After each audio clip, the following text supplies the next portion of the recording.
Clapotis et bienvenue dans cette série qui vous permet de retenir le vocabulaire essentiel à chaque objet d'étude au programme, en l'occurrence le théâtre, la poésie, le roman et la littérature d'idées. Alors, connaître le vocabulaire, le lexique littéraire est très important pour vous car il vous est utile pour commenter aussi bien à l'oral qu'à l'écrit les textes que l'on vous proposera aux deux épreuves. Vous montrerez alors à votre examinateur et à votre correcteur que vous maîtrisez le vocabulaire approprié à ces épreuves. Alors aujourd'hui, dans l'épisode 2 consacré à la parole théâtrale, on va donc s'intéresser à tous ces termes qui se réfèrent justement à cette parole qui circule pendant la pièce. L'infographie qui accompagne cet épisode vous permettra de voir la liste des mots que nous allons évoquer ensemble au fur et à mesure.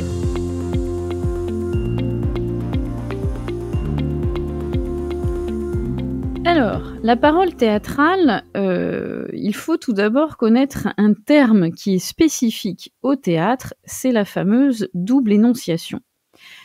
Au théâtre, ce qui n'est pas du tout le cas dans les autres genres littéraires, la situation de communication est en effet double.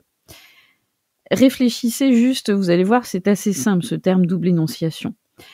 Pourquoi double ? Parce que tout d'abord, dans la fiction, donc l'histoire inventée théâtrale, vous avez les personnages qui échangent entre eux comme s'ils étaient seuls sur scène. Donc ça, c'est la première situation de communication. Et puis, deuxième situation de communication, dans la réalité de la salle de théâtre, en fait, les acteurs, et à travers eux, bien sûr, le dramaturge, les acteurs s'adressent au public. Alors, ils peuvent s'adresser de manière indirecte par les monologues, les apartés, bref, tout ce que l'on va évoquer ensemble. Et donc, le spectateur est informé tout au long de l'intrigue des éléments nécessaires à la compréhension de l'histoire. Il est aussi complice par instant des personnages. Donc ça, c'est la manière indirecte. Et puis, la manière directe, le public est parfois interpellé en tant que tel. Et à ce moment-là, on dira qu'il y a une rupture de l'illusion théâtrale et vous avez, dans certaines mises en scène, les acteurs qui descendent de scène, vont même dans la salle pour interpeller les spectateurs. Et donc, vous comprenez pourquoi on parle de double énonciation. Donc, la fiction, parce que dans la fiction, il y a déjà les échanges entre les personnages, et puis dans la réalité de la salle de théâtre, les acteurs s'adressent aux spectateurs. Alors, justement, cette parole va circuler de façon différente tout au long de l'intrigue, tout au long de la pièce, et c'est ça aussi qui fait la vivacité de ce genre littéraire. Commençons tout simplement par la définition de ce que sont les répliques. C'est tout simplement la parole des personnages qui circulent de façon différente, et ces répliques, justement, on va décliner leurs caractéristiques et leurs variantes. Parmi les types de répliques, on peut relever tout d'abord la tirade. Alors la tirade, c'est une longue réplique sans interruption la tirade prononcée par un personnage lors d'un dialogue. Et le but de cette tirade, c'est déjà de ralentir le rythme des échanges qu'il y avait précédemment. Et cette tirade a aussi une valeur argumentative puisqu'elle permet de développer la position d'un personnage face à l'intrigue qui est en train de se dérouler. Alors vous avez des tirades bien sûr très célèbres dans l'histoire du théâtre, et bien évidemment vous devez certainement avoir en tête la fameuse tirade du nez de Cyrano de Bergerac dans la pièce d'Edmond Rostand. Donc une tirade est souvent presque une pause qui permet au spectateur, bien sûr, de voir toutes les spécificités du personnage et souvent, parfois, on vous donne justement un extrait d'une pièce de théâtre dans lequel vous allez avoir une fameuse tirade d'un personnage qui est souvent un des héros de l'histoire. La tirade, donc, on vient de l'évoquer. Ensuite, vous avez les stichomities. Alors, ce terme, regardez bien sur l'infographie, son orthographe pour pas vous tromper lorsque vous seriez éventuellement amené à l'évoquer dans une copie. Ce terme vient du grec qui veut dire tout simplement réponse de ligne à ligne.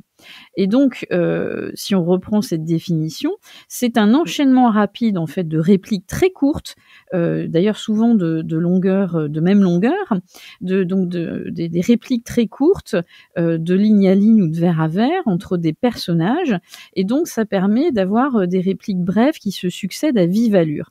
Alors ça peut donner un aspect de duel verbal entre les personnages et souvent les stichométies apparaissent à un moment où il y a une sorte de tension dramatique.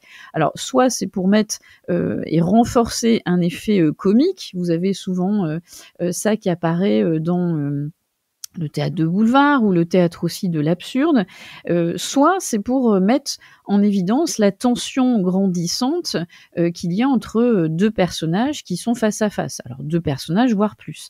Donc ça, c'est, une caractéristique, vraiment, singulière du théâtre. Après vous avez, le fameux monologue. Alors comme son terme l'indique, mono seul, logos le discours. Le monologue, c'est donc, des propos qu'un personnage se tient à lui-même, il est seul sur scène. Et souvent, le monologue a pour but de présenter un état d'âme, donc on parlerait à ce moment-là de monologue méditatif ou lyrique, état d'âme du personnage, où il va faire état de la réflexion du personnage qui doit prendre une décision qui va être plus ou moins fatale, selon qu'on se situe dans une tragédie ou une comédie. On parlera à ce moment-là d'un monologue argumentatif, ou bien souvent vous entendez aussi cette expression du monologue délibératif, parce que le personnage délibère, c'est-à-dire à l'issue de cette réflexion intense, il va effectivement prendre une décision qui pourrait être qualifiée d'irrémédiable. Ça, c'est donc le monologue. Enfin, terminons par, l'aparté. L'aparté, eh bien, c'est une caractéristique, aussi, bien théâtrale. Pendant un dialogue, que vous pouvez avoir avec 2 voire plusieurs personnages, vous avez l'un d'entre eux qui, s'isole volontairement, s'adresse à lui-même, à part, de façon à ce que les autres personnages, bien sûr, ne l'entendent pas. Cet aparté a pour but aussi, parfois de renforcer la complicité avec le spectateur qui, bien sûr, lui, entend ce que dit le personnage, mais que n'entendent pas les autres personnages. Et donc il est souvent au service du comique. Voici donc pour les termes vraiment clés, que vous devez connaître autour de la parole théâtrale, et que vous pourrez, exploiter bien sûr lors d'une explication à l'oral ou à l'écrit, et qui donneront, davantage de matière à, vos contenus de commentaires.